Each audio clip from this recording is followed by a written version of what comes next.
challenge the evidence of the mover of the motion. Our problem is, even as she exercises her right not to take to the witness stand, she has filed before you several affidavits, one of them by herself, some of them 3 or 4 others, by persons who will not also be taken to the witness stand. By law, those affidavits are part of your record. By law, those affidavits are evidence. The whole essence of an affidavit is that it is sworn evidence in writing. To the extent that these people are not being called to testify and specifically to be cross-examined, we run the distinct disadvantage that whereas the governor's side has had the ample opportunity to challenge all our witnesses by way of cross-examination, we denied an equal opportunity. Chair, you just said what is good for the goose is good for the gander. Now, our problem, Chair, is we can't force persons who are unwilling to testify to take the witness stand. But I also understand, whereas the decision the governor and the deponents of those affidavits have made is perfectly within their rights, the decision they took is not to give evidence in chief. We would want it to be clear from the record that we are making an application to cross-examine the governor and our witnesses on the deposition set out in those affidavits. Of course, Chair, they can still choose. They don't want to avail themselves for that cross-examination. If they choose, they have already chosen they don't want to give evidence in chief, perfectly within their rights. But if they also choose that they don't want to be cross-examined, and we are making the application under Rule 10 of your rules, that they be called so that we cross-examine them. They are not obliged to accede to that request, Chair, but it should be clear on the record that they are not amenable to be cross-examined, so that in our closing statements, then we'll crave your leave to address you on the implications. Because if that issue is not addressed, you remain with our evidence thoroughly challenged, which is okay, but the evidence taken for gospel truth without the opportunity on our part to show the gaps, to show the contradictions, hopefully some falsehoods, and in short, it will not be a fair trial. This is a trial. The Senate is sitting as a trial chamber. So let them confirm to you. We already have their confirmation that these persons will not testify. But let them also confirm to you for the record whether they also don't want to be cross-examined, so that we close that matter, and then I can proceed with the business at hand.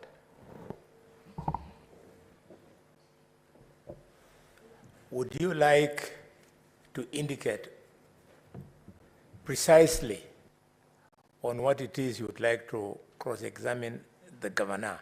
Because he has given a lot of evidence. Are you telling the chair that you want to cross-examine her on her affidavit? On her affidavit, Chair, and her formal response to the case, because she has filed before you a response to the motion. She has also filed before you an affidavit, which is evidence. We are entitled, of course, subject to what you decide, but by law, we are entitled to test that evidence, and every position she has taken in that response and in that affidavit, and it's not just our chair, there are several other people whose affidavits are also on your record, on our side. So to answer your question, Chair, we want to cross-examine her on everything set out in our response, and specifically in our affidavit, together with those other affidavits of other witnesses. But she is the Liberty Chair. I must point out this, and I've said it ad nauseum. She has the liberty to tell you that she is not amenable, because at the end of the day, you cannot force anyone to testify. And even if you do, nothing useful can come from someone you're forcing to speak if they don't want to testify on their own case. Yes, counsel for the governor, we shall hear you. Thank you, Chair. We object to that application being made by my learned friend, Dr. Nyankolu. One, for the simple reason that he admits that indeed there is no requirement in law that a governor or any accused person appearing before such a committee can be coerced or forced to testify. That is in the rules, and it would be against her right to fair hearing to compel her to utter even one word against her wish. The rules governing these proceedings, Honorable Chair, require the governor to elect means within which she will appear before this committee. She has done exactly that by indicating that she will be represented by counsel who are on record and have done exactly that. So we cannot offer the governor for cross-examination when she has not tendered any oral evidence before the committee. It will be a prejudice on her part, and we risk being accused of violating her rights to fair hearing. Even in normal criminal proceedings, Honorable Chair, any accused person, whether accused of murder, robbery, or any other offense, cannot be forced to testify. They have a right to even remain silent and have the court infer any inference of our silence. What needs to be done is for the prosecutor of this motion to table evidence. Ours is to challenge and punch holes on that evidence, and that's exactly what we have done. The governor's voice has been heard through our advocates. It would be a violation of our right to put her on this stand to be cross-examined against her wish when she has not offered herself for that exercise. Secondly, the affidavits that are on record were supplied to learned counsel. We did indicate, in compliance with your rules, how many witnesses we intend to rely on. That was not objected to. When we were introducing these affidavits, we did not at any time indicate that we would call this as witnesses, for the simple reason that the witness we've just brought here, we believe is a wholesome witness who is able to cover all the allegations that have been leveled against the governor, having personally witnessed and having personal knowledge of all the issues that are contained in the motion. Those affidavits merely corroborate what the witness has confirmed of events that he attended personally and has personal knowledge of. Those other witnesses would not really be so much useful to this committee because they are only meant to collaborate the evidence on record. But for the record, let me say this. Save for the governor, we are willing for the other witnesses to be summoned by this committee for cross-examination. We have nothing to hide. We are only trying to be considerate on the issues of time, but should this committee feel that there is need for these witnesses to be brought, then we can have them summoned subject to convenience of time. We have no objection to them being cross-examined. Unless I've left out anything, my learned friend can Thank you. He says there is nothing I've left out. That is all, Honorable Chair. I think then it is clear for purposes of the record, because for us we only wanted... Order. Relax, completely. You've made your application. Yes, you have invited your colleague to say something?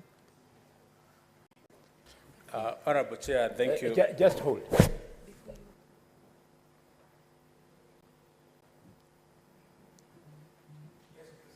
Proceed, sir.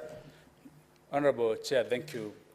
There are only 3 issues I wanted to raise. I think the application not been made at the most appropriate time, because in the course of a testimony by our witness, he should have allowed us to complete this witness. He could examine this witness on any issue, because we said this is a wholesome witness who would cover anything and everything. And he demonstrated which evidence this witness was not able to respond to upon cross-examination. At that juncture, he would have every cloud even to demonstrate to this committee which issues he would like clarified, and he would like this committee to benefit from the evidence of any other witness. Then, other issue I would like to emphasize is that when we saw the issues of time and knowing what can happen, we decided to just get one witness. So the governor has planned her case from filing a response and affidavits, as well as fielding a witness who can attest to all those affidavits. The counsel for the county assembly indicates in exact precision that he would like to cross-examine even on the response filed by the governor. This response is not a testimony of the governor. It is a pleading or a document signed by the advocates for the governor. So even at that juncture, we'll have a complication, whether it's the advocate who proceeds to the start to be cross-examined. That's what we are saying.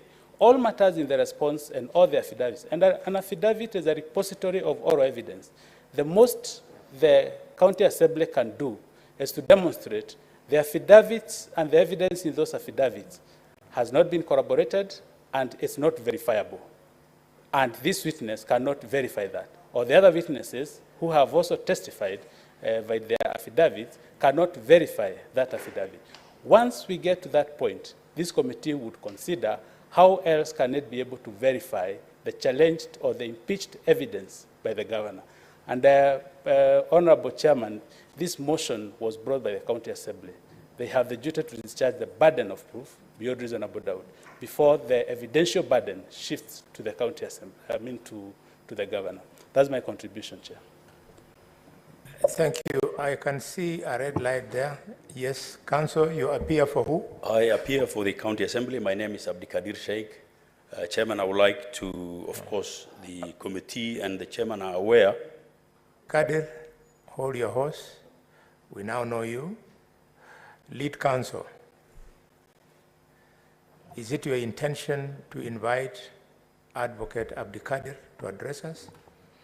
Chair, you can indulge him, but again, at the risk of not taking too much time, I said all we needed in making this request was confirmation from the governor's side that they are not amenable to have the governor cross-examine. We are not even asking you to make a decision on the matter, because they have the right to choose. But that right has certain legal consequences, which we will address you on, and we don't want at that time to be accused of the ambush.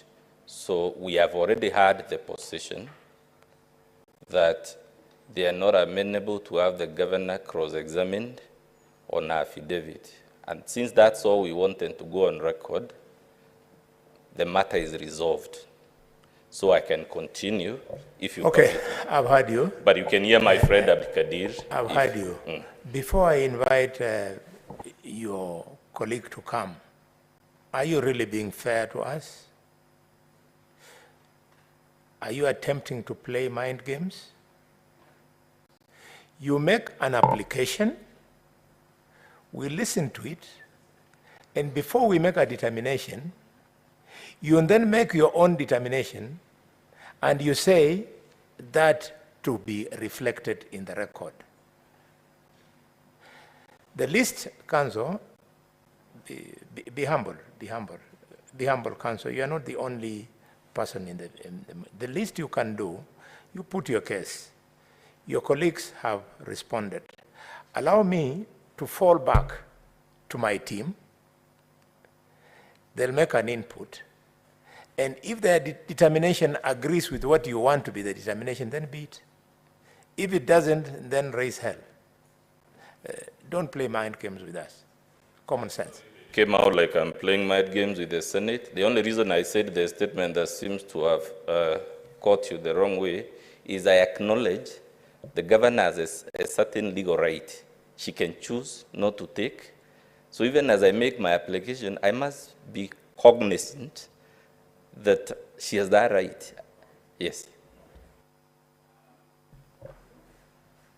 Dr. Mudomi, this House has a long history of a tradition of discharging business.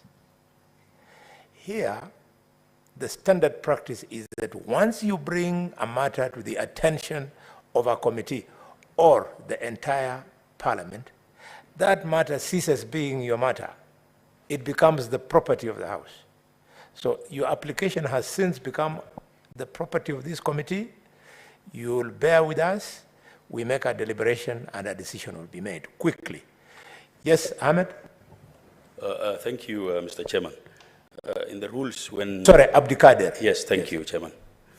The rules said once the lawyers on each side were introduced, I thought we had the audience. Abdikader, I want you to introduce yourself and confirm that you are on the list of advocates on this matter. Once you do that, you'll address us. Please, introduce yourself in full. My name is Abdikadir Sheikh, appearing with the doctor for the assembly members. Yes, second part? Second part? Are you on the list of advocates? I think I'm in the list, yes. And when we started the hearing, I was here the first day.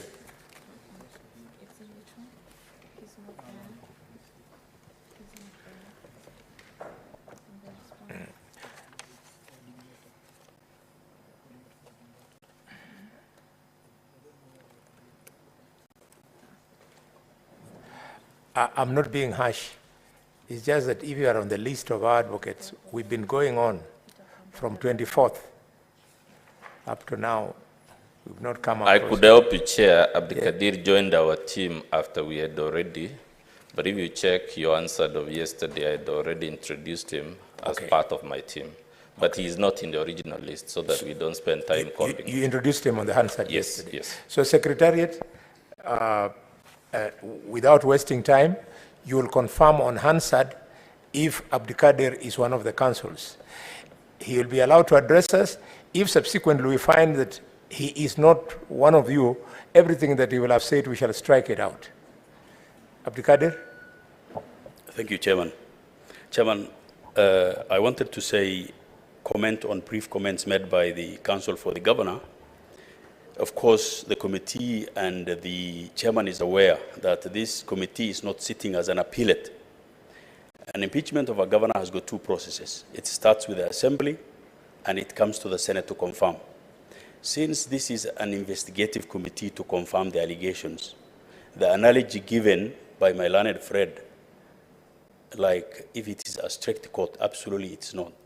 So I support the motion by my learned friend that it's only fair. Everybody who can help the committee to give information should do so.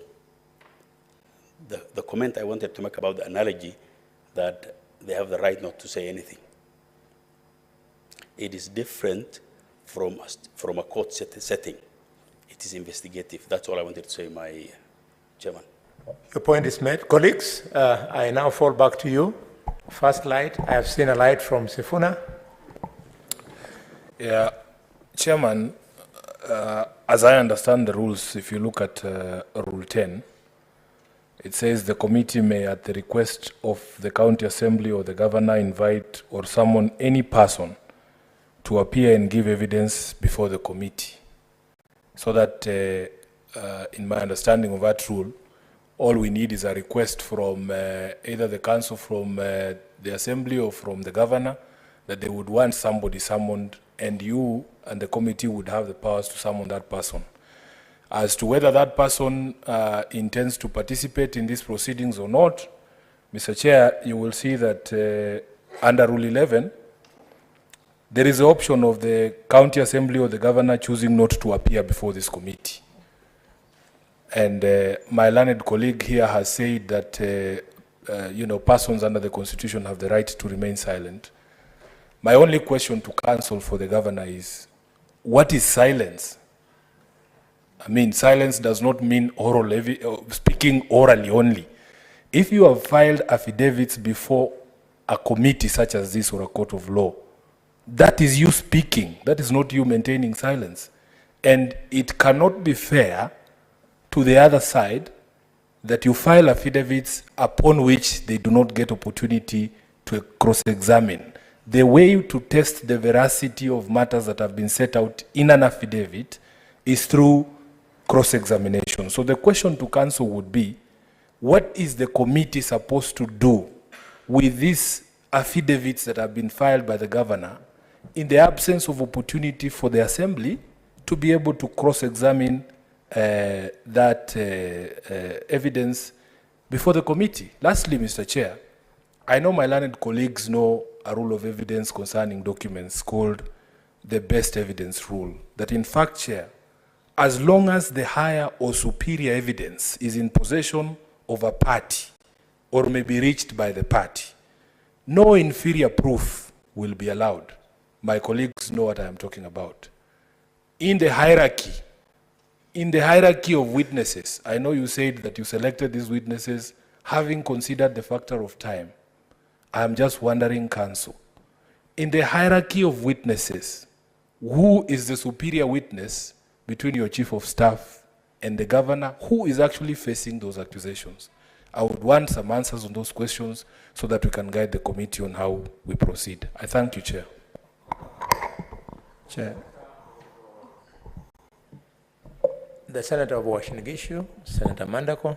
Yeah, thank you very much, Chair. To follow up on what Senator Sifuna said, Chair, in rule number 24, no person other than 1A, the governor, 2, a person who has been called as a witness by the county assembly or by the governor, or C, a person who is invited or summoned to appear and give evidence, shall give evidence before the Senate.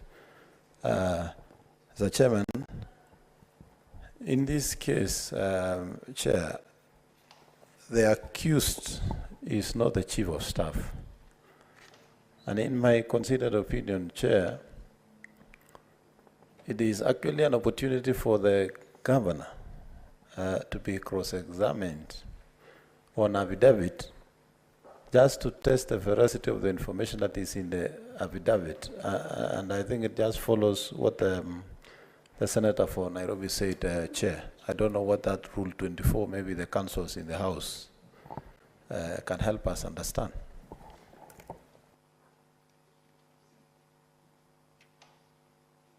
Thank you. I have seen the light by Senator Esther. Thank you, Chair. My concern is further to what Senator Sifuna was saying as to whether the witness evidence is sufficient is up to you to determine. But the governor being the wearer of the issue, surely this would have been a good opportunity. And I thought if she's not going to speak, there should be an equalization mechanism to compensate that. I'm saying this because the mover of this motion was heard orally. Thank you, Chair. Very well. I have seen my Vice Chair. Chair, I was also a bit concerned when the Chief of Staff is the one giving evidence for the governor, because if we have any questions directed to the governor, will he be able to answer them on our behalf? I thought it would be better for her to answer the questions just to clear everything and for us all to have clear evidence and to be able to write everything that we need and to hear also from her. Senator Tobiko. Chair, I want to put it in another perspective. Chair, as the council for the county assembly said yesterday, this is a quasi-judicial process because we are not strictly, as in the sense of the word, at the courts. Because if it was, a court process, you would have been across the road. This chamber is, the Senate is quasi-judicial because it's also a political process, Chair. And Chair, my feeling is that, of course, the governor could choose to be represented by her councils. But Chair, for the satisfaction of everybody, the prime candidate here is the governor. And Chair, I mean, it would be best if there is a way, even in silence, for the governor to take the stand so that she's not only cross-examined by the councils, but so that we are also availed the opportunity to directly engage the governor, even if it is in silence. Thank you. The Governor of Mandera. Thank you very much, Chair. The former Governor of Mandera and the Senator of Mandera, the current. Thank you, sir. Thank you, Chairman.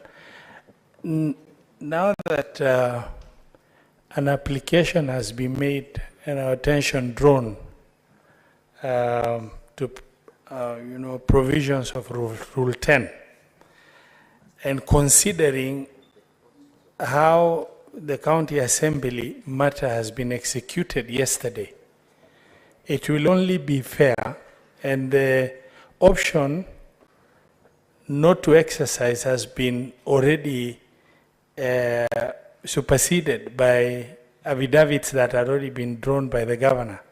It will only be fair to us as a Senate and this special committee to be able to interrogate the evidence, and the County Assembly to be able to interrogate the evidence better by the governor availing herself. And the committee has the mandate for that matter. My request is the Chief of Staff, as the key witness for the governor, may not be able to substantively deal with issues to do with position or responsibility of the governor, upon which is in question, and her impeachment is what we are executing today. It is only fair if the request is made that the governor avails herself. And the chair, my request is we deliberate and you give a ruling on the same. Thank you, Chair. Yes, Senator Tangwa. Mr. Speaker, as I said yesterday, I'm not a lawyer. So allow me to argue like a layman. Mr. Speaker, all I understand is we have the accuser and the accused. Chair, it's a matter of procedure. Can the Senator for Kiambu address you as the chair, not Mr. Speaker? All right, thank you. Chair, Mr. Chair. Senator Mandago, relax. It is normal to have a slip of the tongue, but in any case, sometimes I can be so imposing that the young Tangwa sees a speaker in me. Yeah. Tangwa, can you proceed? Yeah, probably. So, Mr. Speaker, I'm talking about, all I see is an accuser and the accused. The governor is the accused. The accuser was the mover of the motion. And I believe the accuser was to come with the witnesses. And so the governor herself should also come with her witnesses. So she must stand on the dock. And the moment we started this hearing, the charges were read. And she pleaded not guilty. So how come now the governor cannot stand on the dock to be cross-examined on what she pleaded not guilty? Mr. Speaker, I remember yesterday, and I'm trying to help the council from the governor's side, because now I've started reading mischief. We were doing well. Everything was going on well. But yesterday, I remember there was a Catholic priest. And Mr. Speaker, he said he was here because of how he felt, because of his feelings. I'm trying to imagine the gentleman standing here is also here because of how he's feeling about the governor. So do you want me to judge the governor from how the gentleman feels? So I urge, and I would want to assist the side of the governor. The governor is accused. And the issue here is more egocentric than constitutional. We would want to hear, we are here to see, maybe we must start judging the governor. That's the way she is. She doesn't talk to people. She doesn't want even to hear. I don't want to do that now, but I'm trying to help the side of the governor. The accused should stand there so that we can ask those questions. She's seen on TV making utterances, roadside declarations, and then you tell us to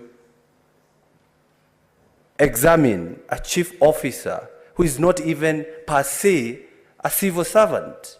It's more of an organizer of a government, the caretaker, I don't know whether you understand what I'm saying. So, Mr. Speaker, for this house to be taken, chairperson, for this house to be taken with the seriousness it deserves, the governor must stand on the dock. Thank you. I think the final submission is from the Senator of Lamu. Thank you, Chair. Chair, I want to agree with other members that it is the governor that the 62 accusations has been leveled against her. And in fact, the governor was elected by the good people of Meru. They are watching. They want to hear how the governor is going to exonerate herself from all the claims that has been leveled against her. So it is in all manner of good faith that we want to demand that the governor stand and tell us what she has so that we can be able to do a proper determination as the committee. Thank you, Chair. Yes, okay. I think that I will start with the side of the Governor's Council. Article 50 of the Constitution, of course, is very clear. And I think that the Governor's Council was drawing us to Article 50I. And we respect that. For the purpose of this committee, however, Chair, if I got the counsel of the County Assembly right, the council is not battling with Article 50 of the Constitution. However, the council wants us to take a note that should we choose as a committee not to have the governor being examined by the council of the County Assembly, then the council is being clever and telling us that there will be legal consequences in terms of when they're making their final submission. I think I took a very serious note to that, to the extent that under the standing orders of this particular house, the Senate, I think it is standing order number, it is actually under the third schedule, number 11, Chair. is in congruence with what the legal counsel or the council of the county assembly is talking about. And I'll read it. Where the county assembly or the governor chooses not to appear before the Senate, that fact shall be put on record, and the Senate shall proceed with its investigation without further references to the assembly or the governor, but the Senate may, for exceptional reasons to be recorded, permit a later appearance before the Senate by the assembly or the governor. My caution, Chair, is that should we leave the leeway for the council of the county assembly to make pronouncements after we have finished the proceedings on this particular matter, then that complicates our own investigations. And because of that, I want to finally say that, Chair, if you look at volume 1 of the document submitted by the governor's team, I think it is page 47, the governor concludes by making 66 statements, and that affidavit particularly isn't signed by the governor's council. It is signed by the governor herself. To that extent, based on those three overarching perspectives that I've brought, I think it will be critical that we accept the application by the council so that justice is served for everyone. Thank you, Chair. Very well. Whereas counsel for the county assembly, your application looked light, but given the interest and the unanimity on the part of the senators in supporting your application, I'm forced to make a reasonable decision. But before I make it, allow me to discharge two things. The first thing, the senator of Migori, allow me to discount your views on standing order number 11.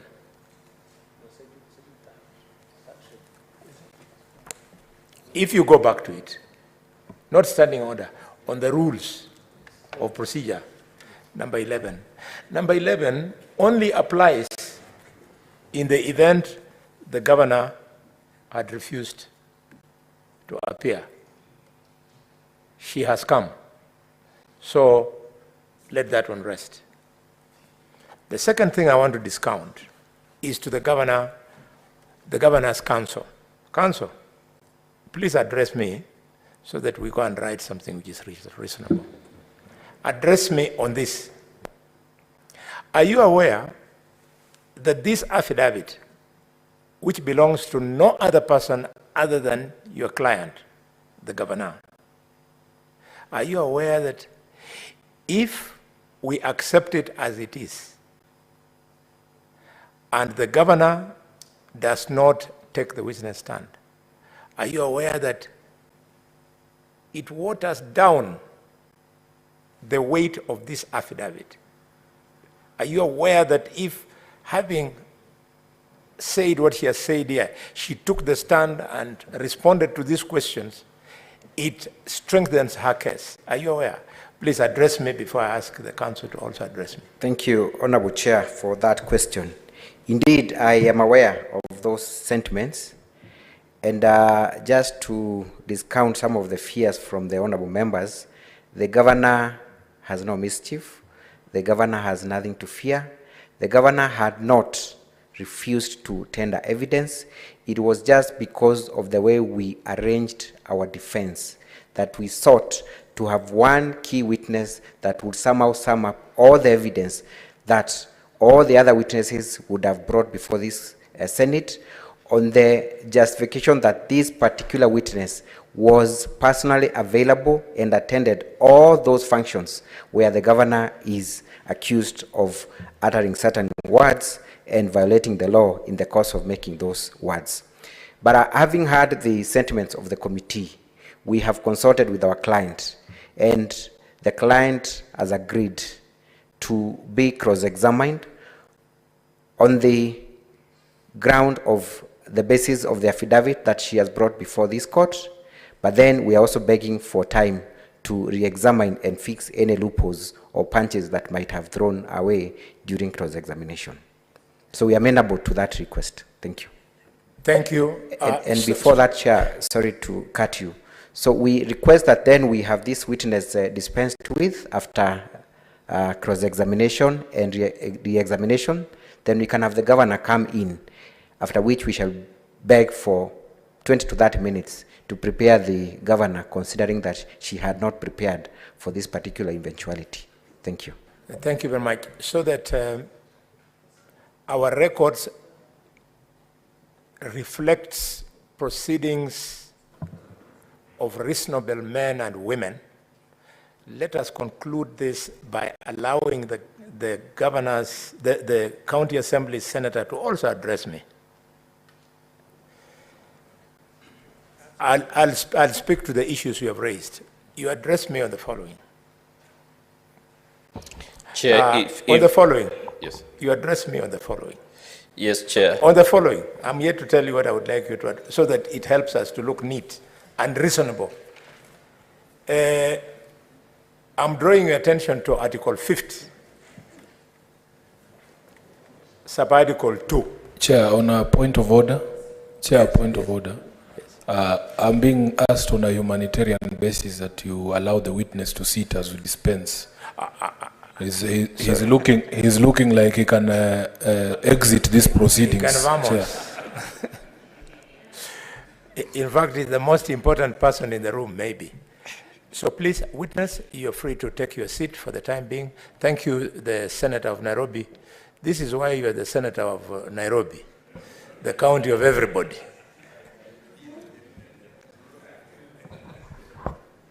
Yes, Council, I want to draw your attention to Article 50, Sub-Article 2, L, which I read.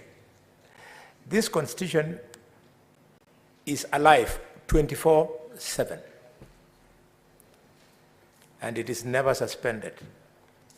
What would you do if I declined your request on the strength that the Constitution gives this governor the right in L to refuse, I'm reading, quote, to refuse to give self-incriminating evidence?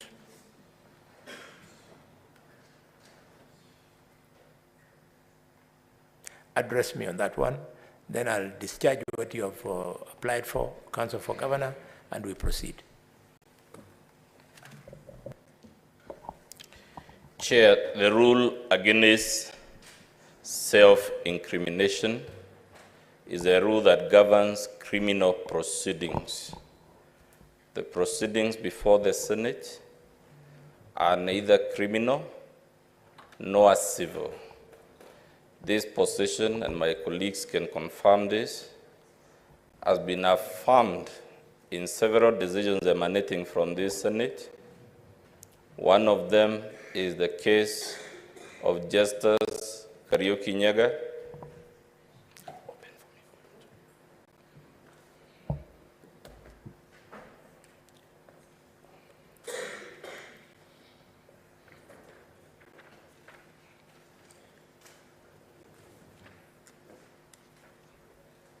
To proceed, these consultations are very useful. Fair enough, Chair. So I was saying, impeachment proceedings, though quasi-judicial, are not analogous to civil proceedings in the High Court or any other court. Neither are they analogous to criminal proceedings before the ordinary courts, which is to say, the essence of the process we are going through is not to ultimately find the governor of any civil liability or any criminal culpability. And I was therefore telling you that position has been litigated in virtually every impeachment proceeding that has come before this Senate, and the constant decision of the Supreme Court. I'm only mentioning two because they should be in our volume 2 of our BADO.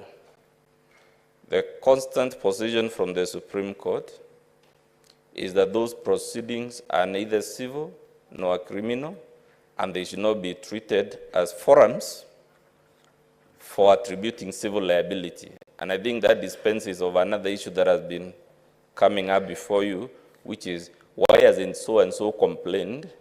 Why are you complaining on his behalf? Those decisions, I said, are in the decision about the impeachment of Mike Sonko, who was impeached by this House, and the Supreme Court affirmed that impeachment. The same position, Chair, can be found from another decision of the Supreme Court in a case called Justice Kariuki Nyaga versus Martin Wambora Nyaga, or rather Justice Kariuki Mate versus Martin Wambora Nyaga, and it should, unless I'm mistaken, also be in our volume 2, but at any rate, I am aware, I'm told, Chair, it is at volume 2, at page 69, the case of Martin, that is Supreme Court petition number 32 of 2014. And I just told you the same position is reiterated. So to your specific question, therefore, the governor cannot be heard to say, if I ask her a question in cross-examination, she cannot be heard to tell you, I will refuse to answer that question because I run the risk of self-incrimination. While still on the matter, Chair, it is basic law, and all my colleagues will agree, that proceedings before a body like yours are privileged. Anything a witness says in this chamber cannot later on be used as the basis for prosecuting them for a criminal offense or for incurring civil liability. That is the whole essence. And it's not just the witness. Even anything any senator says, the reason it is privileged, Chair, is so that the witness will have the absolute comfort to tell you the truth and the whole truth and nothing but the truth, without the fear that the answers they give you. From the Supreme Court decision of Sonko, Chair, the relevant paragraph is at page 158 of volume 2 of our documents, page 158, and the paragraph is 148. That was just pointed to me. So, Chair, it is not open to any witness in proceedings such as those before you to refuse to answer a question on the ground that the answer to that question, if given, would incriminate them, because they enjoy absolute privilege for utterances made before the Senate. But they have the right, by the article you cited, one of the paragraphs in Article 50, they have the right to refuse to give evidence. Thank you, Counsel. I'm glad and happy that you have addressed me. Members, we have a witness who is the star witness, and therefore he's going to demand for a lot of attention from all of you. It will take quite a bit of time. So if I allow that we conclude his case, then we shall require to, we want to break to make a decision on this one, then we'll require to break again to go and prepare the governor to come and take the witness stand. I think those too many projects will waste too much time. So on request, Counsel for the governor, you kill two birds with one stone. We're going to break. The decision concerning this is being made now.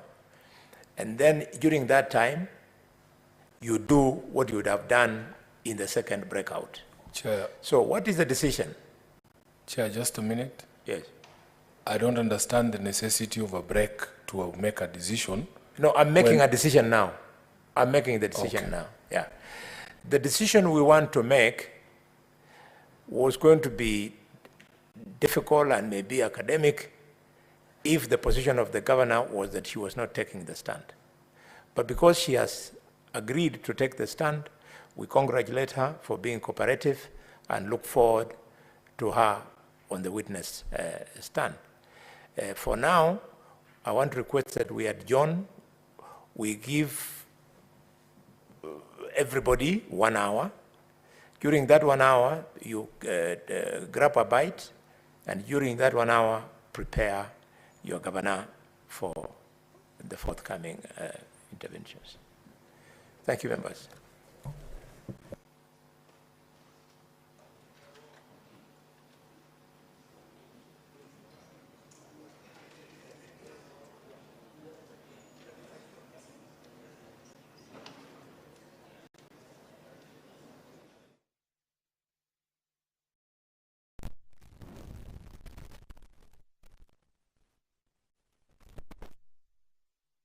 Adjournment. The committee with the two parties are taking a break.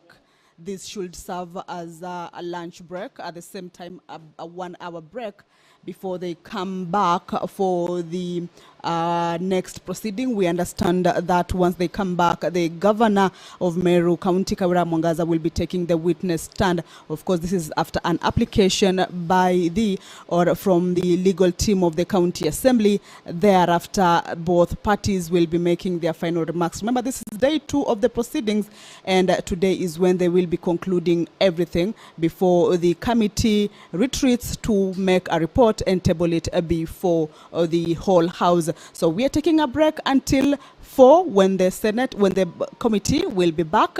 Until then, I hand you over back to Broadcasting House for normal programming. See you later.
Order and start the hearing. And of course, it will be the legal team for the Governor Mwangaza taking the time to present their evidence on, or rather before the committee. Governor Mwangaza, as you can see, she is there, of course, ready to have her team present her and give out all the evidence they have that will be countering all these accusations that have so far been leveled against her. On the grounds that make the charges, there is a ground that she is said to have done roadside appointments of county workers at Timau. There is also another ground that is said to have she did a roadside appointment of county workers that in Kubu. Yet another roadside appointment of county workers at Kianjai. And there is also a legal committee on the Meru municipality. And all these grounds that form the charges, the county assembly legal team yesterday presented their evidence by way of video clips. They played the video clips before the committee.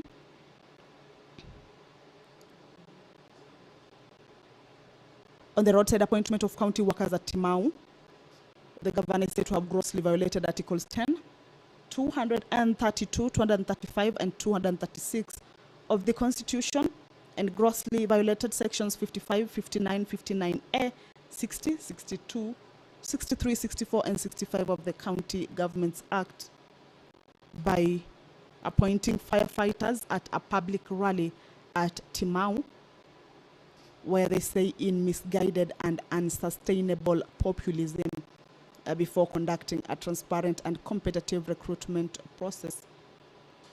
And as you can see, members, or rather all those individuals in the chambers have been ordered to stand. As you can see, the chair of this committee with his members are walking into the chambers. It's an 11-member committee led by Senator Honorable Boni Halwale, Kakamega Senator, and also Senate Majority Chief Whip.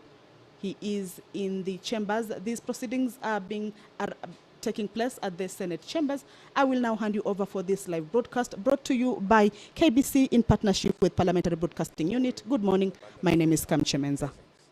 Us, thy servants, whom thou hast been pleased to call to leadership positions in this republic, we seek guidance to treat and consider all matters that shall come under our deliberation in so just and faithful a manner as to advance the peace, prosperity, and welfare of our country and of those whose interests you have committed to our charge.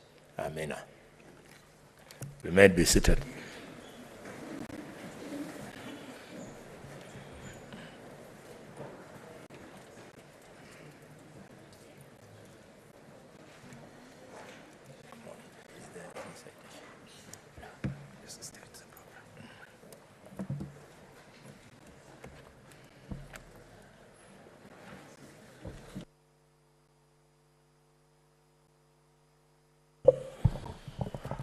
Good morning, everyone. Welcome back. We thank you for yesterday. We thank God for the mercies of allowing us to come this far. So far, so good. I want that before we start the program, I would like to give the Council of the County Assemblies, the lead council, an opportunity if he has anything procedural to raise. Same to the Council of the Governor. Thank you very much, Chair, for the opportunity. As intimidated in the night, I note it was in the morning, though it was at night. You gave us leave yesterday morning to file additional replies in response to the additional material that the governor placed on record. And last night I had explained to the Senate the practical difficulty we find ourselves in, that we were here up to around midnight. We had to steal a few hours of rest and now are here again. And you must terminate your proceedings today. So it is not humanly possible for us to place those materials on record between now and the time this trial ends. So in the circumstances, we pray for two options subject to whatever finds favor with you. One, we could place the material on record later on after we adjourn today. That will give problems that the other side might equally tell you they have not seen it, it has not been tested before this forum, so that will raise its own problems. Alternatively, you could allow us, as we cross-examine the witnesses called by the governor, to cross-examine on those additional materials, and tied to that, you could excuse us, so that, because my concern when I was raising the issue is I didn't want the record to reflect that I was given the opportunity to file additional material, but I did not take up that opportunity when the reason for my failure to take it is that it was humanly impossible within the time frames fixed by law. That was the request, Chair.